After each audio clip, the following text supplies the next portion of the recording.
दोस्तों इमरान प्रतापगढ़ी जो कि भारत के मशहूर शायर हैं और इसके साथ साथ वह कांग्रेस पार्टी के राज्यसभा के मेंबर भी हैं और युवा लोगों की चाहत भी है। आज उन्होंने पार्लियामेंट में बगविल पर बोलते हुए क्या कहा, आइए मैं आपको सुनाता हूं। आप चाहते हैं नई नई जानकारी की वीडियो देखना तो आप हमारे चैनल फरजंद अली बॉयज को जरूर सब्सक्राइब कीजिएगा।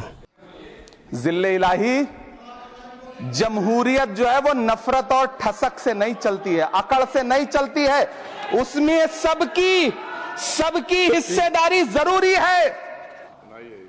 कि मैं आज जद पे हूं तो इतना खुशगुमान न हो, मैं आज जद पे हूं तो इतना खुशगुमान न हो, चराग सबके बुझेंगे हवा किसी की नहीं। धन्यवाद सभापति महोदय। हम ही को कातिल कहेगी दुनिया, हमारा ही कत्लेआम होगा। हम ही कुएं खोदते फिरेंगे, हम ही पे पानी हराम होगा। सभापति महोदय, सन 1947 में दिल्ली की जामा मस्जिद की तारीखी सीढ़ियों पर खड़े होकर के भारत रत्न मौलाना अबुल कलाम आजाद साहब ने कहा था कि मुसलमानों कहां जा रहे हो, यह है तुम्हारा मुल्क, यहां तुम्हारे आबाओ अजदाद की कब्रें हैं। उस वक्त मौलाना आजाद की ये सदाएं सुन करके लोगों ने अपने सरों की गठरियां उतार करके रख दी थी। आज उसी दिल्ली में मौजूद देश की संसद में एक बिल आया है जो हमसे उसी जामा मस्जिद की सीढ़ियों के सबूत मांगेगा, जो उन्हीं सीढ़ियों के पास अपनी कब्र में सोए हुए मौलाना आजाद को फिर से कब्र से सदा देनी पड़ेगी कि ये जो कब्र है वो मेरी कब्र है, ये किसी सरकार की जागीर नहीं है। सभापति महोदय, मैं जहां खड़ा हूं इसी संसद भवन के सामने सड़क के उस पार अपनी कब्र में सोए हुए भारत के पूर्व राष्ट्रपति फखरुद्दीन अली अहमद की कब्र है। शायद अब उस कब्र से भी सदाएं आए कि यह कब्र मेरी कब्र है, यह सरकार की जागीर नहीं है। सभापति महोदय, मैं वक्फ कानूनों में किए जा रहे संविधान विरोधी बदलावों के खिलाफ बोलने के लिए खड़ा हुआ हूं। संविधान का आर्टिकल 14 हो, 29 हो, 30 हो, चीख चीख कर कहता है कि देश में सब बराबर के हकदार हैं। आर्टिकल 26 कहता है कि सबको अपने अपने मजहबी कामों के लिए मंदिर, मस्जिद, गिरजाघर, गुरुद्वारों का निर्माण करने का हक है और उसका रखरखाव का भी हक है। लेकिन डॉक्टर बाबा साहब अंबेडकर के संविधान को हर दिन कुचलने वाली यह सरकार देश के मुसलमानों से नफरत में इतनी अंधी हो गई है कि खुलेआम देश की संसद में देश सरकार के माइनॉरिटी मिनिस्टर साहब और होम मिनिस्टर साहब झूठ बोलते हैं और देश को गुमराह करते हैं। झूठ शब्द असत्य बोलते हैं। सरकार ने इस बिल का नाम उम्मीद रखा है। मंत्री जी कल से इसे देश के मुसलमानों के लिए नई उम्मीद बता रहे हैं। नहीं मंत्री जी, न तो यह बिल मुसलमानों के लिए नई उम्मीद है और न ही उम्मीद की नई किरण। सभापति महोदय, भाजपा ने पूरे देश में वक्फ के नाम पर कई सारे झूठ फैलाए हैं। आइए आज उनकी सच्चाई पर बात करते हैं। वक्फ ट्रिब्यूनल को ऐसे बताया जाता है जैसे वक्फ ट्रिब्यूनल कोई मजहबी खाप पंचायत हो। सभापति महोदय, जबकि सच्चाई यह है कि वक्फ ट्रिब्यूनल भी तो सरकारी न्यायिक विभाग है जिसमें सरकार द्वारा नियुक्त जज होते हैं, जिसमें प्रशासनिक अधिकारी होते हैं, कहीं ऊपर से थोड़ी आ गए। सभापति महोदय, देश के गृह मंत्री जी ने इसी सदन में कहा कि वक्फ ट्रिब्यूनल के फैसले के खिलाफ कोई कोर्ट नहीं जा सकता, जबकि सच यह है कि वक्फ एक्ट 1995 की धारा 83(9) के तहत हाई कोर्ट वक्फ ट्रिब्यूनल के फैसले की न सिर्फ समीक्षा कर सकता है बल्कि उसे बदल भी सकता है। सच तो यह है कि वक्फ बोर्ड खुद अपनी जमीनों के लिए कई सारी कोर्ट में मुकदमे लड़ रहा है। सभापति महोदय, दिल्ली की जिन 123 संपत्तियों को लेकर कल माइनॉरिटी मिनिस्टर, होम मिनिस्टर साहब और अभी आदरणीय नेता सदन बात कर रहे थे, आइए उनकी सच्चाइयों पे भी बात करते हैं। 1911 में जब अंग्रेजी हुकूमत ने कोलकाता के बजाय दिल्ली को राजधानी बनाने का फैसला किया तो रायसीना हिल्स के चारों तरफ जो मुसलमानों की ढेर सारी जमीनें थी उनको एक्वायर किया गया और लुटियन को इसकी तामीर की जिम्मेदारी सौंपी गई। सेंट्रल विस्टा की तरह लुटियन जोन का मेगा प्लान तैयार हुआ, लेकिन उस वक्त के मुसलमानों ने उस वक्त की अंग्रेजी हुकूमत से अपनी इबादत गाहों को बचाने के लिए लड़ाई लड़ी। मामला ब्रिटिश गवर्नमेंट तक पहुंचा। तब यह तय हुआ कि वो जो धार्मिक स्थल हैं उन्हें जस का तस रहने दिया जाएगा।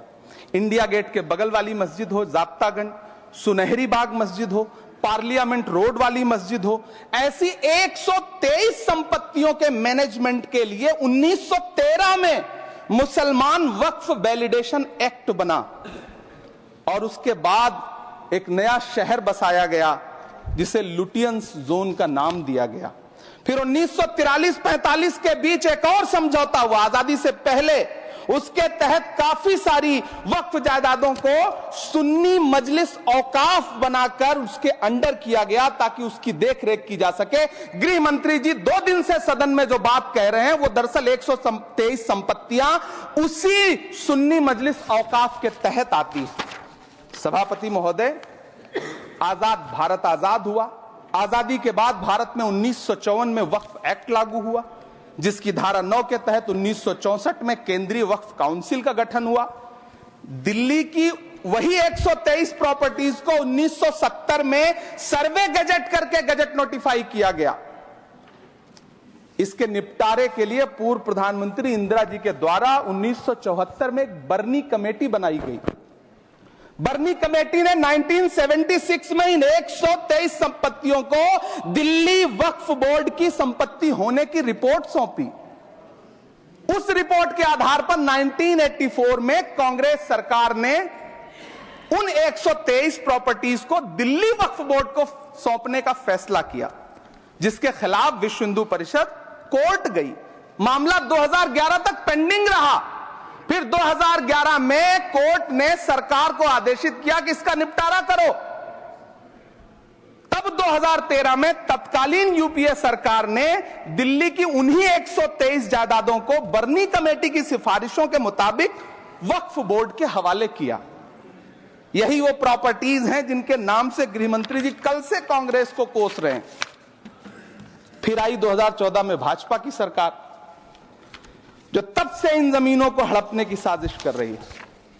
जिस बिल को मुसलमानों के हुकूक की हिफाजत करने वाला बिल बताया जा रहा है, उसी को पेश करने के लिए और उस पर बात करने के लिए लोकसभा में भाजपा सरकार के पास एक भी मुस्लिम सांसद नहीं है। जिस वक्त, मैं लोकसभा कह रहा हूं, सुना करिए, जिस वक्फ बिल को मुस्लिम महिलाओं को हक दिलाने वाला बताया जा रहा है, उसे संसद में पेश करने वाली पार्टी के पास न तो राज्यसभा में, न लोकसभा में, न देश की किसी विधानसभा में एक भी मुस्लिम महिला सदस्य नहीं।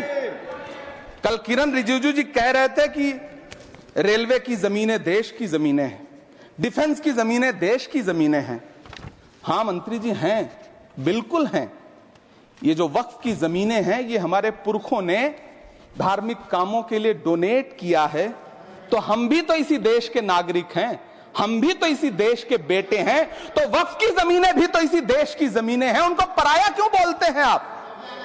सभापति महोदय, अशफाकुल्लाह खान जब फैजाबाद की जेल में फांसी के फंदे पर झूल रहे थे, तो इसी देश की जमीन के लिए झूल रहे थे ना। सभापति महोदय, अंडमान की जेल में काला पानी की सजा काटकर अपनी जान देने वाले मौलाना फजले हक खैराबादी हो या शेर खान अफरीदी हो, वो भी तो इसी जमीन के लिए अपनी जान दे रहे थे ना। सभापति महोदय, पाकिस्तान के खिलाफ लड़ते हुए अपनी जान देने वाले महावीर चक्र विजेता ब्रिगेडियर उस्मान हो या पाकिस्तान के पैटर्न टैंक उड़ाने वाला परमवीर चक्र विजेता वीर अब्दुल हमीद हो, वो भी तो इसी जमीन के लिए अपनी जान दे रहा था ना। और मंत्री जी, मैं इस सदन में अलल ऐलान ये कहता हूं कि जब भी इस देश की जमीन को लहू की जरूरत होगी, आपसे 2 कदम आगे इमरान खड़ा मिलेगा, ये मैं आपसे यकीन दिलाते हुए कह रहा हूं। सभापति महोदय, मैं सरकार से कहना चाहता हूं, हमसे हमारी इबादत गाहें तो मत छीनिए ना, हमारे घरों पे बुलडोजर तो मत चलाइए ना, हमारी कब्रों में तो हमें सुकून से सोने दीजिए ना। सभापति महोदय, माइनॉरिटी मिनिस्ट्री का बजट कट करके, मुस्लिम बच्चों की स्कॉलरशिप बंद करके अब सरकार कह रही है कि हम वक्फ की आमदनी से गरीब मुसलमानों का भला करेंगे।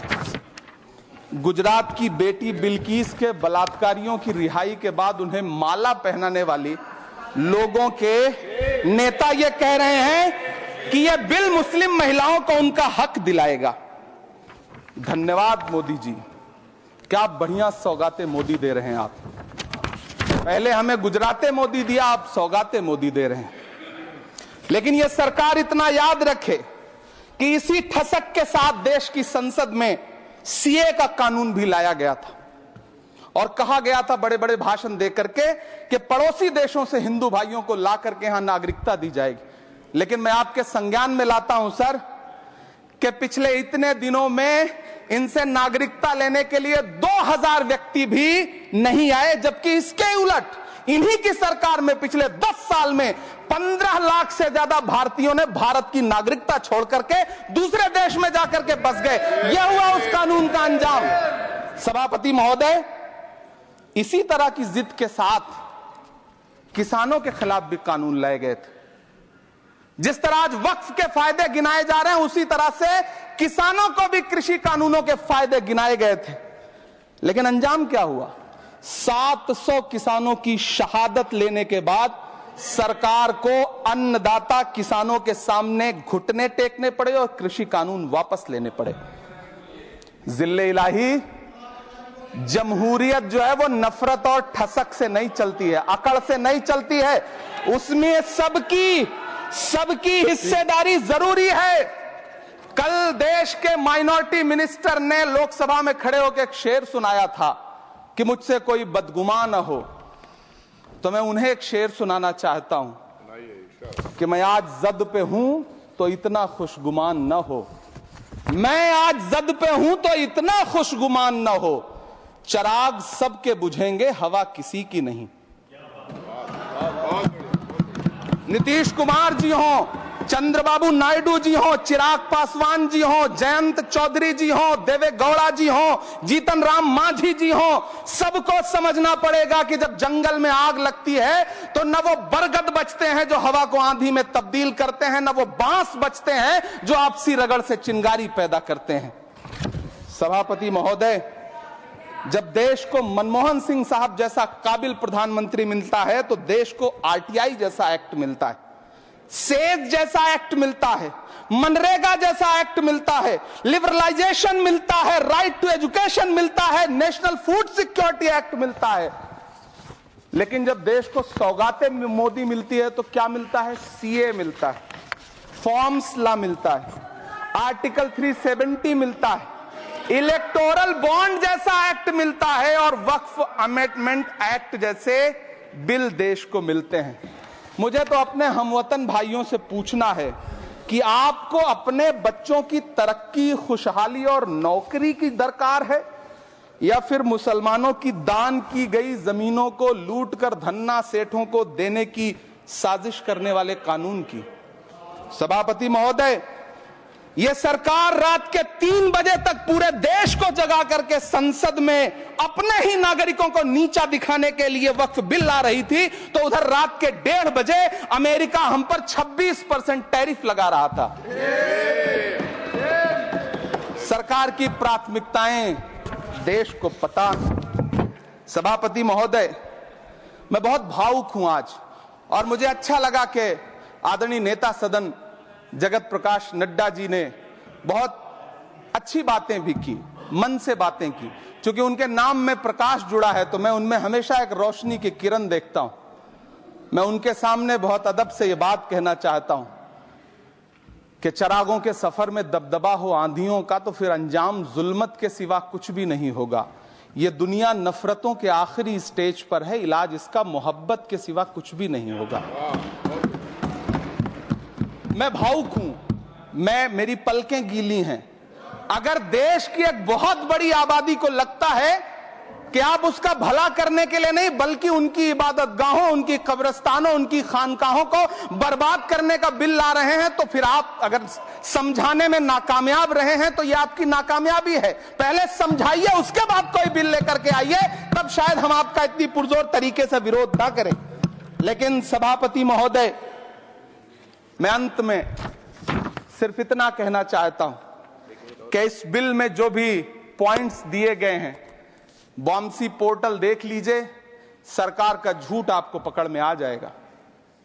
हम डरे नहीं हैं, हम सिर्फ सरकार से अपील कर रहे हैं कि हमें अपना समझिए, हम आपके अपने हैं, इस देश के नागरिक हैं और आप ताकत में हैं। संख्या बल के आधार पर बिल हो सकता है आप पास करा ले, लेकिन आपको यह बात समझनी पड़ेगी कि हम तो वो तारीख हैं, जहनों में रहना है जिसे, कागजी पुर्जे नहीं जो फाड़ डाले जाएंगे। जिस जमीन पर मैं खड़ा हूं ये मेरी पहचान है। आप आंधी हैं तो क्या मुझको उड़ा ले जाएंगे? आपको यह बात समझनी पड़ेगी।